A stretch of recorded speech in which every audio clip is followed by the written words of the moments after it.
Bangladesh was once touted as the next Asian tiger, one of the fastest growing economies in the world. But the war in Ukraine has taken the wind out of their sails. The global energy crisis is taking a heavy toll on Bangladesh. The government has cut 1 day off the regular school calendar. Offices will also work 1 hour less. The idea is to conserve energy wherever possible. We look at how this power crisis could derail the Bangladesh growth story.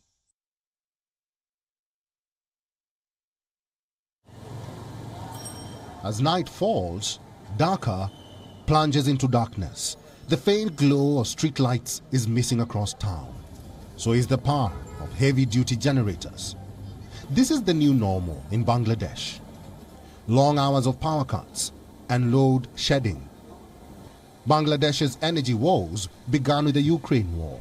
Some quick facts first. Around 75% of energy here is produced from gas, LNG, or liquefied natural gas. Since the war in Ukraine, LNG has become tough to access, even tougher to buy. Most countries are abandoning their long-term LNG contracts. Instead, they are selling to Europe. Europe is replacing Russian gas with LNG. The result? There is none for Bangladesh. Since February, Dhaka has been buying 2 or 3 cargoes every month from the spot market. The problem with that? It's a lot more expensive.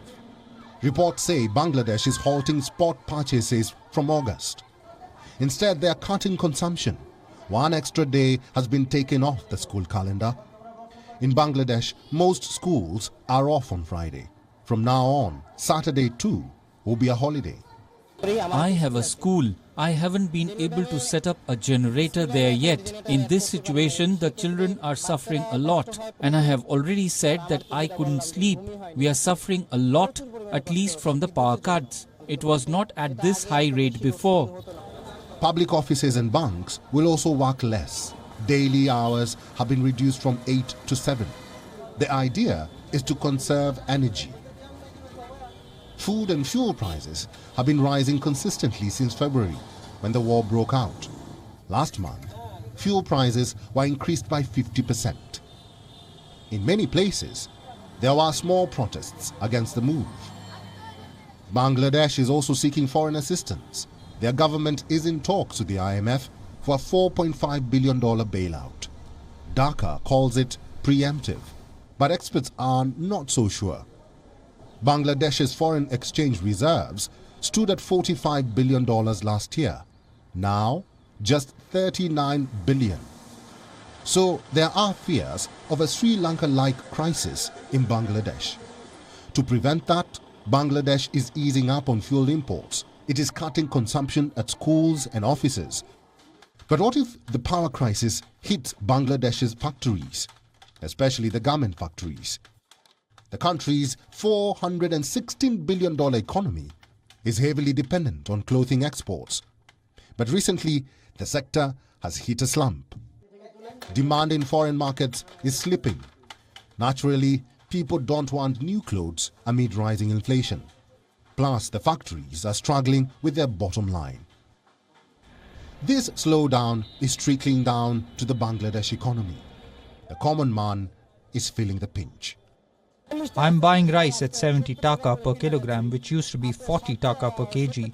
We used to buy unbottled soybean oil at 70 taka because our income is so low. Now the oil price has reached 200 taka, but my salary has not increased in the last 2 years, and I don't know what my condition has become. How can Bangladesh tide over the crisis? Power cuts are not a viable long-term solution. Dhaka must explore other sources to buy cheaper fuel. Their government is already looking at Russian energy companies. They are selling fuel at cheaper rates. Equally important is the systemic change.